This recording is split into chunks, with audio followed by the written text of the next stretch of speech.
చాలా ఆనందిస్తున్నాం, సంతోషపడుతున్నాం. కానీ నిజానికి ఆనందించాల్సినటువంటి దినం కాదు ఇది. ఉద్యమం చేపట్టాల్సిన దినాలు.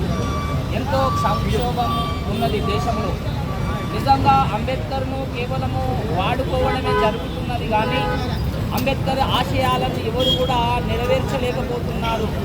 కేవలము ఏది చెట్టు పేరు చెప్పి కాయలు అమ్ముకునే రకం తయారైన ఈనాటి పార్టీలన్నీ. ఎవరైనా ఒక గవర్నమెంట్ ఉద్యోగి కావచ్చు, ఎమ్మెల్యే కావచ్చు, ఒక ఎంపీ కావచ్చు, ప్రధాన మంత్రులు కావచ్చు, ముఖ్యమంత్రులు కావచ్చు, అందరూ కూడా బిఆర్ అంబేద్కర్ గారు రాసిన రాజ్యాంగం ప్రకారమే మరి ఇది ప్రభుత్వాలను ఏలుతున్నారు. కానీ నిజం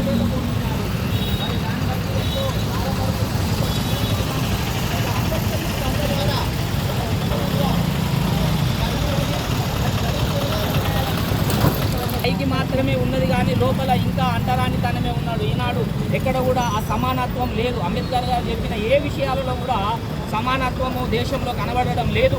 కనుక ఇందు మూలంగా మేము చేస్తున్న అటువంటి ఉద్యమం ఏంటంటే, ఈనాడు మత కలహాలు, మత గొడవలు, రకరకాలైనటువంటి సమస్యలు ఈనాడు చెలరేగుతున్నటువంటి దేశంలో ఒక భయంకరమైన విషయం జరుగుతుంది. ఏంటంటే మనువాదాన్ని పెంచి పోషించేటువంటి పార్టీలే ఈనాడు మరి సమాజంలో ఏలుతున్నాయి. కనుక ఆ మనువాదాన్ని అంతం చేయడానికి ప్రజాబంధు పంతమై ఉన్నది. మా యొక్క ప్రజాబంధు పంతం ఏంటంటే ఆ మనువాదాన్ని అంతం చేయడమే ప్రజాబంధు పంతం.